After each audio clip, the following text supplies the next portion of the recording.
মিথ্যা মামলা দিয়ে অসংখ্য আলেমদেরকে বছরের পর বছর কারারুদ্ধ করে রাখা হয়েছে। মানুষের সামনে বিনা অপরাধে আলেমদেরকে গ্রেফতার করে নাটকীয়ভাবে 2 হাতে লোহার কড়া পরিয়েছে, 2 পায়ে লোহার ডান্ডা বেরি পরিয়েছে, কোমরের মধ্যে গরুর রশি দিয়া বেঁধে টেনে টেনে আদালতে মানুষের সামনে হাজির করে তাদেরকে অপমানিত করেছে। কথাগুলো কি সত্য না অসত্য? এমন এই আচরণ কি একজন আর দুজনের সাথে করে নাই, অজস্র আলেমের সাথে করেছে। বিশেষ করে যারা কুসংস্কার, শিরিক, বেদাত, এমনকি রাষ্ট্রীয় শিরকের বিরুদ্ধে বলিষ্ঠ কণ্ঠে জবান খুলেছে, তাদেরকেই তারা মৌলবাদ তকমা দিয়ে তারা তাদের পরিবার ছাড়া করেছে, কাউকে দেশ ছাড়া করেছে, কাউকে বছরের পর বছর নির্যাতন করে কাউকে ফাঁসির দণ্ডে দণ্ডিত করেছে, কাউকে বিষ প্রয়োগে হত্যা করেছে।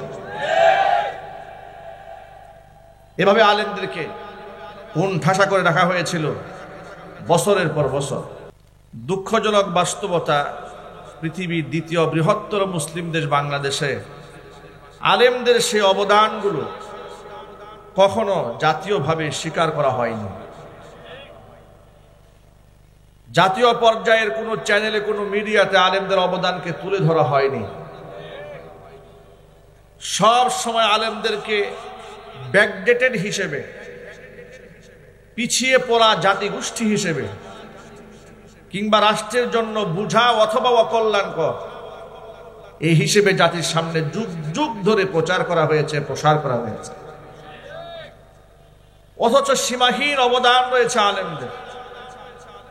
আলেমরা একদিক থেকে নবীগণের ওয়ারিস হিসেবে, উম্মার জন্য আসমানি ইলম এ ধারক এবং বাহক হিসেবে পৃথিবীর সবচেয়ে নিম্ন পারিশ্রমিক গ্রহণ করে সর্বোচ্চ সেবাটা দিয়েছেন।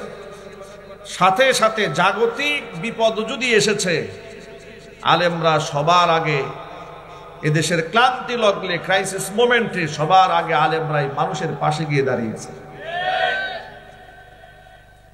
একদিক থেকে জাহান্নাম থেকে বাঁচার জন্য আলেমরা মানুষের পিছনে শ্রম দিয়েছে, ঘাম ঝরিয়েছে।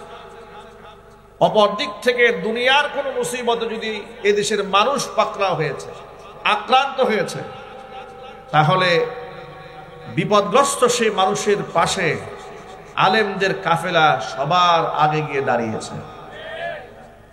এরপরেও আলেমদেরকে তুচ্ছ তাচ্ছিল্য করা হয়েছে এদেশ স্বাধীন হওয়ার পর থেকে আজকের দিন পর্যন্ত।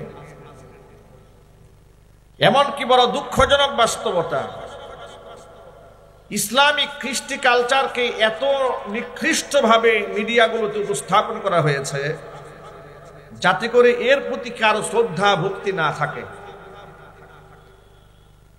1971 সনে দেশ স্বাধীন হয়েছিল। 2024 আল্লাহ পাক আরেকবার নতুন একটা স্বাধীনতা আমাদেরকে দান করেছেন। 71-এর পর থেকে 2024 পর্যন্ত জাতীয় টেলিভিশনগুলোর মধ্যে যত প্রকারের নাটক, সিনেমা, মুক্তিযুদ্ধ কেন্দ্রিক কিংবা বাংলাদেশের সাংস্কৃতিক কেন্দ্রিক বানানো হয়েছে, সমস্ত নাটক সিনেমার মধ্যে দাড়ি এবং টুপিকে ছোট করা হয়েছে, ব্যঙ্গ এবং বিদ্রুপ করা হয়েছে। সবচেয়ে নিকৃষ্ট চরিত্র, ধর্ষক, মিথ্যাবাদী, প্রতারক, এই সমস্ত ব্যক্তিদের মুখে আর্টিফিশিয়ালি দাড়ি দিয়ে মানুষের সামনে এই পোশাকটাকে ছোট করে উপস্থাপন করা হয়েছে। আলেমদের রেভলিউশন, তাদের উত্থান, তাদের বিপ্লব যেন দেশে না হয়, সবসময় মৌলবাদ, জঙ্গিবাদ, রাজাকার, আল বদর, আল শামস, উগ্রবাদ, পাকিস্তানের দূষর, পাকিস্তানের প্রেতাত্মা, এই ধরনের শব্দ বলে বলে গোটা বিশ্ববাসীর কাছে এদেশের ইসলাম পন্থীদেরকে ছোট করে রাখা হয়েছে। আমি আমার সকল ভাইদেরকে বলছি, ভাইয়েরা আমার, একজন মুমিন মুসলমান কোনদিন আলেম বিদ্বেষী হতে পারে না, দাড়ি টুপির প্রতি তার অশ্রদ্ধা থাকতেই পারে না। কারণ হচ্ছে নবী করিম সাল্লাল্লাহু আলাইহি ওয়াসাল্লাম বলেছেন, আল মারউ মা মান আহাব্বা, এই পৃথিবীতে যে যাকে ভালোবাসবে পরকালে সে তার সাথেই থাকবে। ওয়া আনতা মা'আল্লাযী আহবাবতা, ও সাহাবী তুমি যাকে ভালোবেসেছো তার সাথেই তোমার হাসর নসিব হবে। হযরত আনাস ইবনে মালিক রাদিয়াল্লাহু তাআলা আনহু হাদিসের রাবী, তিনি বলেন আল্লাহর হাবিব রাহমাতুল লিল আলামিন যখন বললেন যাকে এই দুনিয়াতে মোহাব্বত করব তার সাথে আমাদের হাসর হবে, এ কথা শোনা মাত্র সাহাবায়ে কেরাম এত আনন্দিত হয়েছিলেন, আমি আমার জীবন দশায় সাহাবীদেরকে এত খুশি কোনোদিন হতে দেখি নাই। তাহলে মুমিন মুসলমান কি করে আলেম বিদ্বেষী হতে পারে? আলেমদের ব্যাপারে কোরআন মাজিদের মধ্যে আল্লাহ বলেছেন ইন্নামা ইয়াখশাল্লাহা মিন ইবাদিহিল উলামা, নিশ্চয় আমার বান্দাদের মধ্যে আলেমরাই আমাকে সবচেয়ে বেশি ভয় করে চলে। আল্লাহ সুবহানাহু ওয়া তাআলা অন্য আয়াতে বলেছেন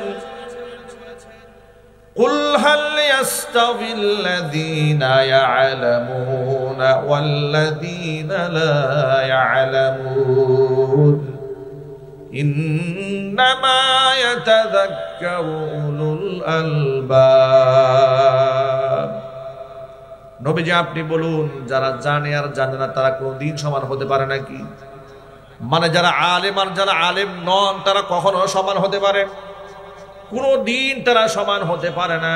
আলেমদের এত তরকাদার এত মর্যাদা আল্লাহ পাক কোরআনে বলেছেন ইয়ারফাইল্লাহুল্লাযীনা আমানু মিনকুম ওয়াল্লাযীনা উতুল ইলমা দারাজাত,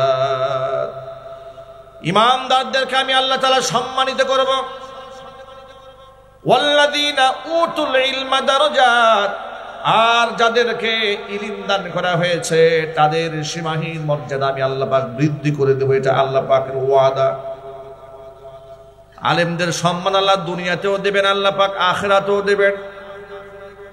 সম্মানিত আলেম ওলামাদের সম্পর্কে কোরআন মাজিদের মধ্যে আল্লাহ রাব্বুল আলামিন অন্য আয়াতের মধ্যে বলেছেন মাইয়ুতাল হিকমাতা ফাকাদ উতিয়া খায়রান কাসীরা, যাকে ইলম দান করা হয়েছে, যার সিনার মধ্যে কোরআনের জ্ঞান দান করা হয়েছে, তাকে অসংখ্য কল্যাণ দান করা হয়েছে। জোরে বলুন সুবহানাল্লাহ। আল্লাহর হাবিব রাহমাতুল লিল আলামিন বলেছেন ফাদলুল আলিমি আলাল আবিদি কাফাদলি আলা আদনাকুম, ও সাহাবীরা শোনো, তোমাদের মধ্যে সবচেয়ে নিম্ন তবকা আদনা তবকার সাহাবীর উপর আমি নবীর মর্যাদা যেমন, সাধারণ মুমিন মুসলমান আবেদ বান্দা যারা তাদের উপরে আল্লাহর কাছে একজন আলেমের মর্তবা ঠিক তেমন। কিয়ামতের দিন তিন শ্রেণীর মানুষকে আল্লাহ তাআলা প্রথমত সুপারিশ করার সুযোগ দেবেন। হাদিসের বর্ণনার মধ্যে পাওয়া যায় নবীজি বলেছেন ইয়াশফাউ ইয়াউমাল কিয়ামাতি সালাসাতু, তিন শ্রেণী রবের সামনে দাঁড়িয়ে সুপারিশ করবেন। এক নাম্বার হচ্ছে আল আম্বিয়া, নবীগণ আল্লাহর দরবারে সুপারিশ করবেন। দুই নাম্বার সুম্মাল উলামা, এরপরে আলেমগণ আল্লাহর দরবারে সুপারিশ করবেন। তৃতীয় নাম্বার সুম্মা শুহাদা, শহীদরা আল্লাহর দরবারে সুপারিশ করবেন গুনাহগার বান্দাদের ব্যাপারে। নবীগণ সুপারিশ করবেন ব্যাপক হারে। ইউকালু লিল আবিদি, সাধারণ আবেদ বান্দা যারা তাদেরকে বলা হবে উদখুলুল জান্নাত, জান্নাতে প্রবেশ করো। ফায়ুকালু লিল আলিমি কিফ, আলেমকে বলা হবে আলেম তুমি দাঁড়াও। ওয়াসফা আলিন নাস, আলেম তুমি দাঁড়াও। সাধারণ বান্দা একাকী যারা আবেদ যারা জান্নাতে প্রবেশ করলেও তুমি আলেম, তুমি একাকী জান্নাতে যাবে না, তোমার মর্তবা অনেক উপরে। তুমি একা জান্নাতে যাওয়ার জন্য তোমার সিনার মধ্যে ইলম দান করা হয় নাই। চিল্লায় বলেন আল্লাহু আকবার।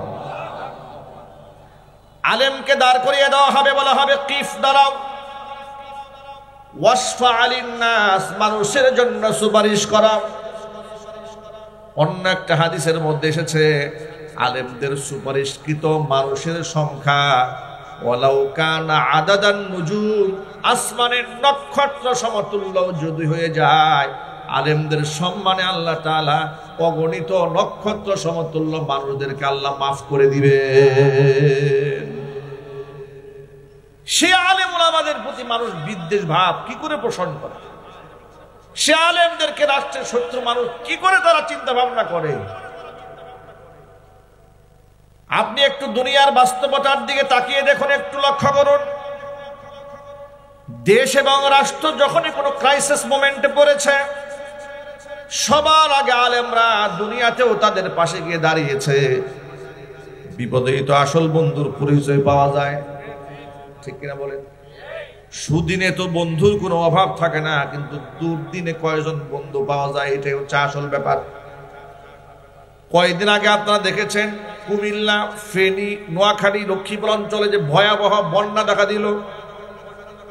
আমাদের তথাকথিত বন্ধু রাষ্ট্র ভারত থেকে হঠাৎ করে পানি ছেড়ে দিল, কৃত্রিম বান ভাসিয়ে দিয়ে বন্যায় অসংখ্য মানুষদেরকে তারা ক্ষতিগ্রস্ত করে দিয়েছিল। তারা আমাদেরকে রাষ্ট্রীয়ভাবে পঙ্গু করে দিতে চেয়েছিল।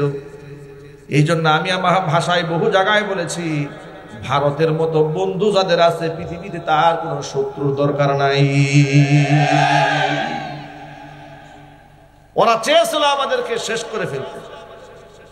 বিনা নোটিশে, বিনা এলানে, এক রাতে এই দেশের আলেম উলামাদের নেতৃত্বে যে পরিমাণ ত্রাণবাহী ট্রাক, বাস, প্রাইভেট লরি চিটাগাং পথে রওনা হয়েছে, সর্বশেষ কুমিল্লার পর থেকে গাড়ি যাওয়া বন্ধ হয়ে গেছে। আল্লাহু আকবার বলবেন না? যে জাতি একে অপরের পাশে এভাবে দাঁড়াতে জানে, তাদেরকে তোমরা কেমনে মারতে চাও?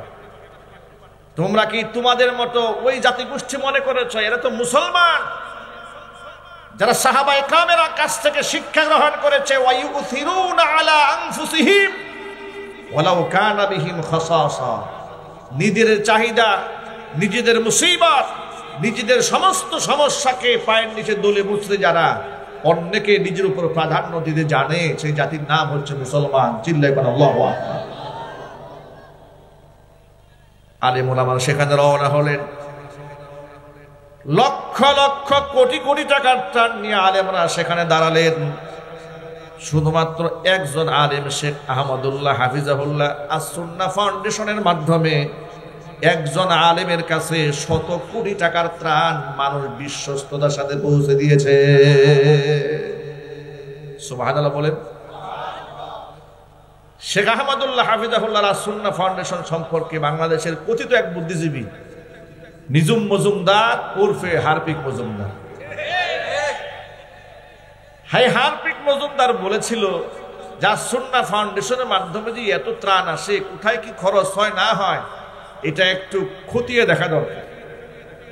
মানে মানুষের অন্তরে শঙ্কা তৈরি করার জন্য, সংশয় তৈরি করার জন্য, আলেমদের ব্যাপারে যেন একটা বিরূপ ধারণা তৈরি হয়, এই জন্য সে বলেছিল সুন্নাহ ফাউন্ডেশনে টাকা আছে, মানে আলেমের কাছে যে টাকা আসে, সেই আলেম এই টাকা দিয়া কি করে? মানে আলেম মানবতার পাশে এত বড় অবদান রাখতেছে, সহ্য হচ্ছে না, কলিজা জ্বলে পুড়ে ছাই হয়ে যাচ্ছে। কারণ এই সমস্ত ঝাড়ু মজুমদাররা ভালো করে জানে, টেলিভিশন টক শোতে বসে আলেমদের সমালোচনা ছাড়া এই দেশ এবং রাষ্ট্রের জন্য তাদের কোনো অবদান নেই। একটু জোরে বলতে হবে, কথা ঠিক কিনা বলেন? ওরা আলেমদের সমালোচনা করে। শত কোটি টাকার ত্রাণ নিয়ে সুন্নাহ ফাউন্ডেশন চলে গেল সেখানে। এরপরে বিভিন্ন শ্রেণী পেশার আলেমেরা দেশের বিভিন্ন প্রান্ত থেকে, একজন আলেম 10-12 হাজার টাকা সবে মাত্র বেতন পায়।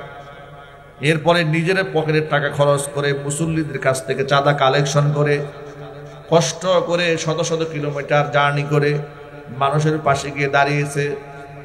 শুধু এখানে দাঁড়িয়েছে তা নয়, উত্তরবঙ্গে দাঁড়িয়েছে, সিলেটে দাঁড়িয়েছে, করোনাকালীন সময় দাঁড়িয়েছে।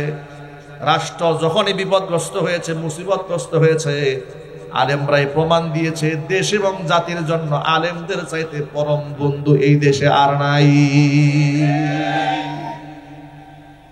অথচ সে আলেমদেরকে জঙ্গিবাদ বানিয়ে রেখেছে, মাদ্রাসাগুলাকে জঙ্গিবাদের কারখানা বলেছে। কওমি মাদ্রাসাগুলা ব্যাঙের ছাতার মতো গড়ে উঠেছে। নাউজুবিল্লাহ পড়েন, একটু জোরে বলতে হবে নাউজুবিল্লাহ। আলেমদেরকে জঙ্গিবাদ বলেছে কওমি মাদ্রাসাগুলোর অবদান স্বীকার না করে। মাদ্রাসাগুলার যত নেগেটিভ সাইট আছে এগুলা বাংলাদেশের প্রথম সারির মিডিয়াতে প্রচার করা হয়েছে। করা হয় নাই? একটু জোরে বলেন না, করা হয় নাই? কি করা হয়েছে লক্ষ্য করে বলেন, শুনেন। আপনারাই বলেন, এই সমস্ত মাদারেসে কওমিয়াগুলো মুহতামিম সাহেবরা যে অবদান রেখেছে বাংলাদেশে, আমি অনেক মাহফিলে উচ্চ আওয়াজে বলেছি, আজও বলছি, যে এই দেশে যদি কোনো বুদ্ধিজীবী থাকে তাহলে শ্রেষ্ঠ বুদ্ধিজীবী হচ্ছে এই সমস্ত মাদ্রাসার প্রিন্সিপালগুলো। তাদের অবদান আপনাদের চোখে পড়ে না? একজন মুহতামিম সাহেব স্বল্প পারিশ্রমিক গ্রহণ করে যে চ্যালেঞ্জ মোকাবেলা করেন, শত শত হাজার হাজার তালিবুল ইলমদের থাকা খাওয়ার পুরো দায়িত্ব নিজের কাঁধে গ্রহণ করে নিয়েছেন, অথচ ইনকাম সোর্স নাই। সুবহানাল্লাহ বলবেন না? ভরসা আছে কার উপরে? যদি বলুন না কার উপরে? আল্লাহ পাকের উপরে ভরসা আছে। হাজার হাজার লক্ষ লক্ষ ছাত্ররা মাদ্রাসা থেকে বের হচ্ছে। হাটহাজারী মাদ্রাসায় যান, জামিয়া রহমানিয়ায় যান, ফরিদাবাদ মাদ্রাসায় যান, আরজাবাদ মাদ্রাসায় যান, জামিয়া বারিধারায় যান, জামিয়াতুল উলুমিল ইসলামিয়াতে যান, এরপরে জামিয়া ইউনুসিয়া ব্রাহ্মণবাড়িয়াতে যান, বড় বড় মাদ্রাসা এগুলো। এই সমস্ত মাদ্রাসাগুলোর মধ্যে গিয়ে দেখেন হাজার হাজার ছাত্ররা পড়াশোনা করছে পিং পতং নীরবতার সাথে। সেখানে কোনো লাঠিয়াল বাহিনী লাগে না, সেখানে কোনো ত্রাস নাই, সন্ত্রাসী কর্মকাণ্ড নাই, অশ্লীলতা নাই, মাদক নাই, সিগারেট নাই, সেখানে ইয়াবা ট্যাবলেট নাই। কথা বলতে হবে, ঠিক কিনা বলেন? রাষ্ট্রের কোনো বাজেট নাই, কিন্তু এতগুলো মানুষের খাদ্যের ফয়সালা আল্লাহ পাক কেমনে করেন লক্ষ্য করেন। রাত 3টা বাজে মাদ্রাসাগুলোতে যাবেন, রাত 4টা বাজে বিশ্ববিদ্যালয়ের ক্যাম্পাসের ছেলে মেয়েরা যখন মোবাইলে পরনারীর সাথে চ্যাটিং এ লিপ্ত থাকে, ওই সময় একই বয়সের ছেলেরা, অসংখ্য ছাত্ররা রাত 3টা বাজে তাহাজ্জুদের নামাজে পড়ে চোখের পানি ঝরায়। আমি একটি বয়ানের মধ্যে বলেছি, এই দেশে তো মাদক নিয়ন্ত্রণ আইন আছে, আছে না? যদি বলেন, মাদক নিয়ন্ত্রণ আইন 2021 বাংলাদেশে প্রণয়ন করা হয়েছে। সেই নীতিমালা সম্পর্কে আপনারা অনেকেই অনবগত, এই খোঁজখবর রাখতে হয়। ইলমুল হাল, সমসাময়িক জ্ঞান, এটা ইমানদারদের রাখতে হবে, তা না হলে ওরা দেশ এবং রাষ্ট্রের বড় ক্ষতি করে ফেলবে। 21 সালে মাদক নিয়ন্ত্রণ যে আইন করা হয়েছে সেখানে লেখা হয়েছে 21 বছর বয়সের কোনো ছেলে কিংবা কোনো মেয়ে যদি, যেহেতু তারা সাবালক এবং বুদ্ধিমত্তা সম্পন্ন, তারা প্রত্যেকেই ইন্ডিপেন্ডেন্ট, এর মানে হচ্ছে তারা স্বয়ং সম্পূর্ণ, নিজের উপর নির্ভরশীল। এমন একজন ব্যক্তি যদি রাষ্ট্রের কাছে মদ পান করার পারমিশন চান, রাষ্ট্র বিবেচনা করে তাদেরকে মদ পান করার সার্টিফিকেট দিতে পারে। কোন এলাকার মধ্যে যদি 100 মদখোর থাকে লাইসেন্সধারী, তারা যদি এলাকায় একটা টিন সার্টিফিকেট চান যে আমি এলাকার মদের একটা দোকান দেব, তাহলে এই লাইসেন্স তারা পেতে পারেন যদি 100 মদখোর এলাকায় থাকে। এ হচ্ছে মাদক নিয়ন্ত্রণ আইন 2021 বাংলাদেশে এই খসড়া মন্ত্রণালয় থেকে পাশ করা হয়েছে। চিৎকার দিয়া বলেন নাউজুবিল্লাহ।